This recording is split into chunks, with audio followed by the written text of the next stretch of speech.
Assalamualaikum warahmatullahi wabarakatuh. Kembali lagi dengan saya Saskia Rafatuniza di channel YouTube aku Saskia Rafatuniza dan episode tutorial and tips 2. Kali ini saya akan memberikan tips mengenai bagaimana cara memanfaatkan buku sebagai sebelum tidur di tahun 2002. Jadi gini, kebetulan banget sebelumnya tadi saya harusnya kan sebelum habis asar. Cuman gagal tiba-tiba saya haid mendadak, saya terpaksa tidak boleh sholat dan tidak melihat Al-Quran, jadi puasa saya hari ini batal. Nah, jadi buku itu merupakan suatu sumber cerita dunia yang bisa kita lakukan sebagai pengganti kita sering main gadget sebelum tidur. Tujuan buku itu juga menambah pengetahuan, juga bisa menghibur dari apa yang terkandung di cerita tersebut. Kebetulan banget saya ini sebenarnya hampir terbantu dengan lain karena misalnya lagi kebawa stres gitu.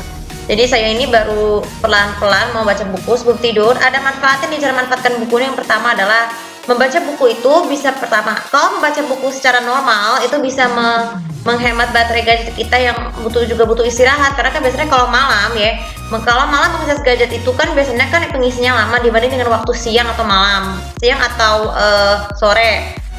Apa begitu juga kalau manfaatkan buku secara daring itu tuh membacanya juga bisa merelaksasikan mata kita dan menghemat baterai, karena kan biasanya kalau membaca buku itu tidak akan menguras baterai gadget dibanding dengan main game atau nonton video. Kemudian yang kedua, tidur kita menjadi lebih tenang. Lalu kita membaca buku sebelum tidur, pikiran kita tuh menjadi lebih tenang, lebih untuk tidur dan menghindari waktu begadangnya. Menghindari begadang karena kita biasanya kan kalau begadang itu kan karena kita tenang. Kemudian yang ketiga ini menghindari waktu begadang. Seperti yang gue bilang tadi, membaca buku sebelum tidur itu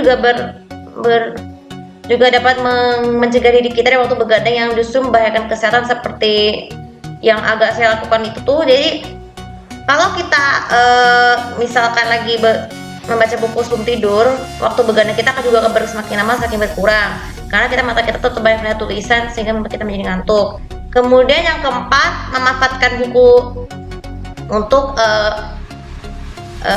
harus dibawa. Misalnya kalau kita jalan-jalan akan menyelamatkan waktu yang tidak terbiasa di tempat baru. Maksudnya gini, saat kita jalan-jalan atau kita nginep di hotel kan kita kadang tuh belum terbiasa nih tidur karena sesuatu yang memberes, bisa terganggu oleh suara TV. Biasanya karena kan kamar hotel tuh kan sekarang bisa nyatu walaupun dengan satu lantai.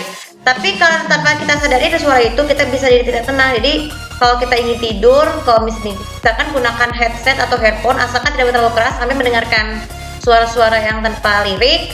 Jadi kalau membaca buku sambil mendengarkan musik tanpa lirik, itu bisa membuat pikiran lebih tenang ya. Kemudian yang terakhir, cara memanfaatkan sebelum tidur secara daring ini juga sebenarnya sebagai pengganti buku, karena kan biasanya kalau kita jalan-jalan keluar kota atau keluar negeri kan kita banyak barang, tapi kita juga bawa buku nih, jadi kita hanya tinggal membaca buku lewat gadget, asalkan harus dalam keadaan baterai penuh dan tidak boleh terlalu dibolos-bolosin untuk hal-hal lain, supaya pada saat kita nanti kan kita jalan-jalan lama-lama nih di pagi-pagi, kita banyak waktu untuk selfie dan mengabadikan momennya. Dan oke, untuk video tips kali ini semoga bisa bermanfaat, dan jangan lupa seperti biasa untuk komen di bawah sini untuk mendapatkan info dari aku. Terima kasih. Assalamualaikum warahmatullahi wabarakatuh.